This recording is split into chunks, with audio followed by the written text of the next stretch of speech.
Today we're going to learn some alternate chord voicings in the key of G, and you're going to love it. First, let's knock out the basics. I'm going to show you all 7 chords in the key of G in their standard open position.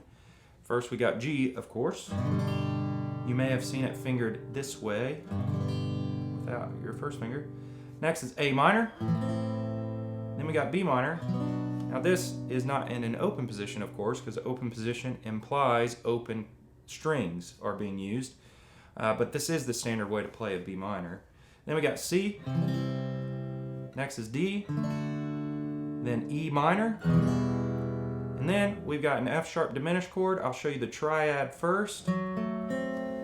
My pinky's on F sharp, my middle finger's on A, my first finger is on C. An F sharp half diminished 7th chord is also frequently used. So there's that shape right there. So I know I walked through those chords really quickly, but I figured you probably already had those standard shapes under your belt, maybe with the exception of that F sharp diminished chord. Now let's talk about some alternate chord voicings for all those chords I just played. Now this is just one idea because there's a lot of different ways to play any chord out there for that matter, but there is one thing in common for all these chords that we're going to talk about. The G string, or the 3rd string, is going to be played open in every one of those chords. So this 3rd string here is going to be heard in every one of these chord shapes. So first we got G. There's the standard way again. Here's the alternate voicing. It's kind of a pretty sound. My first finger is on the 5th string 12th fret. I'm sorry, 10th fret. My 3rd finger is on the 4th string 12th fret. My pinky is also on the 12th fret, but on the 2nd string. And then, of course, I want to make sure I get that G note in there. So we're going to play the middle 4 strings, avoiding 6 and 1. And that's my alternate voicing of G. Next is A minor. There's your standard way to play that chord. This one's easy. To get that open G string, all we got to do is lift off our 3rd finger and we got it. You want to play strings 1 through 5 and avoid the 6th string. This is technically called an A minor 7. You may have played that chord before. It's pretty common, but there's your alternate way of playing an A minor. B minor. Here's the standard way to play that chord, and the alternate voicing is like this, kind of spooky sounding with that open G clashing against that F sharp note. So my first finger is on the 5th string 2nd fret. My 3rd is on the 4th string 4th fret. Then I've got the open G. Then I got my middle finger is on the 2nd string 3rd fret. Technically this chord is called a B minor with a flat 6. But just to keep it simple, we're just going to keep calling it B minor. You want to avoid the 6th and the 1st string. Next we got C. There's your standard. The alternate. My first finger is on the 5th string 3rd fret. My 3rd finger on the 4th string 5th fret. My pinky is on the 2nd string 5th fret. And then of course I got that open G in there. Don't want to forget it.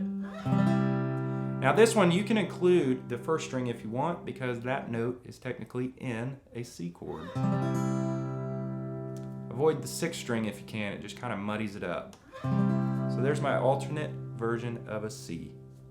D. There's your standard way, and the alternate voicing is right here. Now this is simple because it's the exact same shape as I just played for C, except just moved up a full step. So here's C. If I move up 2 frets, 1, 2.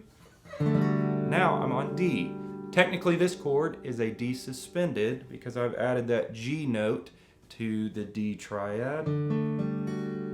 And so you want to try to avoid the outer 2 strings, but if you want, you could probably play the high E string, which would make it a D sus add 2, I suppose, or a D 2-4. It might be how it's written. So there's your alternate for D. Next, E minor.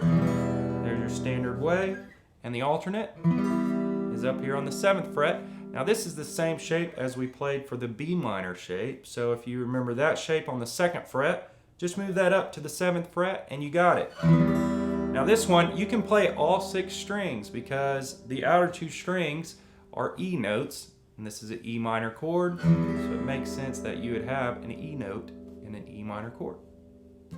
Next is F sharp diminished, so that first way I played it is down here. I also played the F sharp half diminished chord.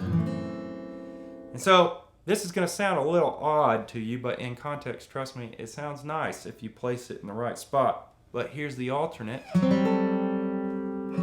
Sounds kind of ugly by itself, but in context, let me quickly show you.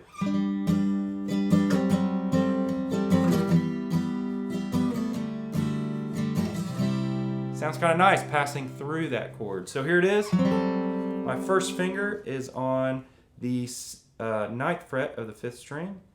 My third finger is on the 10th fret of the 4th string. My pinky is on the 10th fret of the 2nd string, and of course, got that open G in there. Avoid the outer 2 strings if you can. So there's your alternate for F sharp diminished.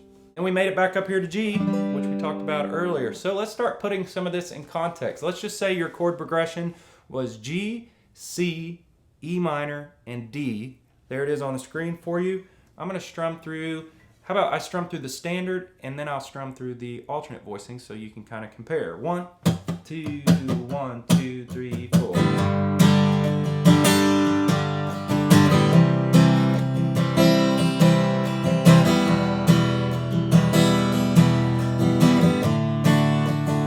There's the alternate.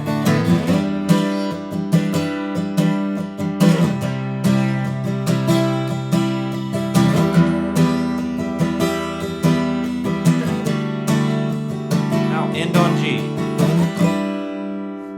So some really nice sounds in there. I'm going to mix it up, throw in that diminished chord, maybe the B minor, and I'll move kind of quickly through these chords so you can really kind of get a good taste of what they all sound like. So I'm going to play E minor, F sharp diminished, then I'm going to hit G, then I'm going to jump down to B minor and C, and I'm going to kind of noodle around that for a second. 1, 2, 1, 2, ready, go.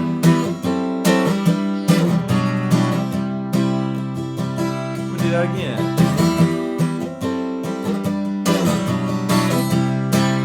How about A minor? B minor? C? And D? And we'll end on G.